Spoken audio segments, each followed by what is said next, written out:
edition of our Liturgies 101, where we're training you in some basic features of liturgies.com. Today we want to talk about the premium worship plans, which is really a central heart component of this entire platform. And so what we have done is we have created many, many different styles and kinds of worship plans that are already fully laid out and planned.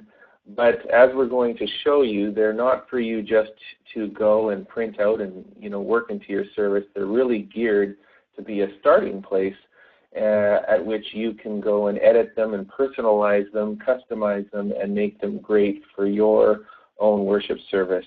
So you can see here that we've got worship plans laid out for all of the major liturgical seasons. There's 4 major seasons in a year. Lent is the preparation to Easter, Holy Week is inside of Easter, and then Advent is a preparation to Christmas, and Ordinary Time kind of fills in the Sundays between there. And then we have several other seasons and themes that we have plans for as well. So I'm just going to show you here that if we go into plans, you can see all of the seasons are here, accessible from anywhere on the site.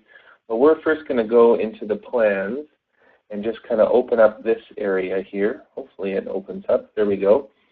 So a quick overview. The focus of this little video is on the premium worship plans, but you can see that we have my plans, which are the ones that you've adopted into your account and started editing and customizing, or maybe you've built them yourself. And then there's the public worship plans, which are ones that other people have made that they've decided that they want to share with you. And hopefully that whole catalog will really grow. We'll have another video specifically on that. But today with Matthew here, we want to talk about the premium worship plans. So I'm going to go into here and ask Matthew if you can just give us a sense of all the work that you have done in preparing and compiling fully designed premium worship plans in this area. Yes, well, thanks, Ryan. At this point, we have about a little over 90 plans that are complete plans. And by complete, I mean the text, the scripture readings, music selections, everything that you would need to print out for a complete service. Now, as Ryan was mentioning, you can go in and customize these for your church, but they are there for you as nothing else, as a starting point, as a foundation to build upon. And also, as Ryan was mentioning. Yeah, I was going to say, let's look at some of the different areas that we have: seasons, secondary services, sacred actions. Tell us a little bit about what these sections are. Yeah, you can see the seasons there. The secondary services. This is a list that will grow in the coming weeks, but this is what we have at the outset. The sacred actions, of course, everything from baptism to the common sacred actions, to some that are not so well known, like solemn assemblies, which is common in the Baptist tradition. Spiritual formation, pastoral care.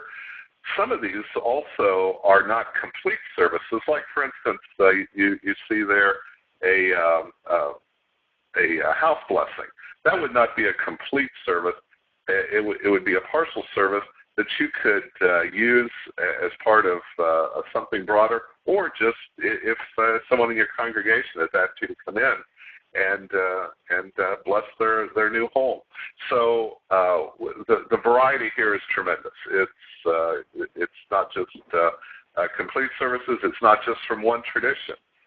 We will include virtually every Protestant tradition within these services. So it's a complete planner.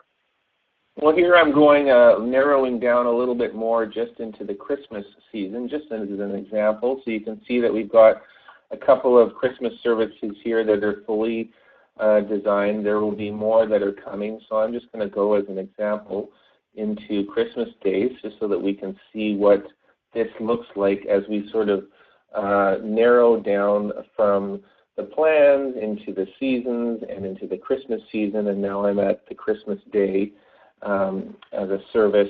So we're going to spend actually a full video talking about how to use this worship planner. And so just very quickly here, you can see that all of the areas I had expanded out, but this is all the various components that are put in to a worship plan, and I can click on any particular one and expand it out and see it. And if I wanted to go in and edit that, I could do that too. I can also drag and drop these into different orders. There's so much that you can do with this worship planner that's really designed for the complexities of liturgical worship, but of course it can be used for any type of tradition. It's just we've had liturgies in mind when we plan this. So Matthew, I think go ahead. This is a fourfold service here, gathering, service of the word, service of the table, and then sending forth into the world. But as Ryan was saying, that this could be reduced for your particular tradition. If you want to combine elements and make it your own, it's very easy. And we'll be getting into that, as Ryan said, a little bit more into one of the other videos. That's right. So with the premium services, if you are not a subscriber, you will find that you have limited access. You can view these things, but some of the editing and expanding and output options may not be available to you. We do have an easy one-price, all-access subscription opportunity for you with Liturgies that includes access to this, all the readings, the library, the daily office. We have videos that we are doing about those elements. And then, you'll have the ability to integrate music from Praise Charts and media from Worship View.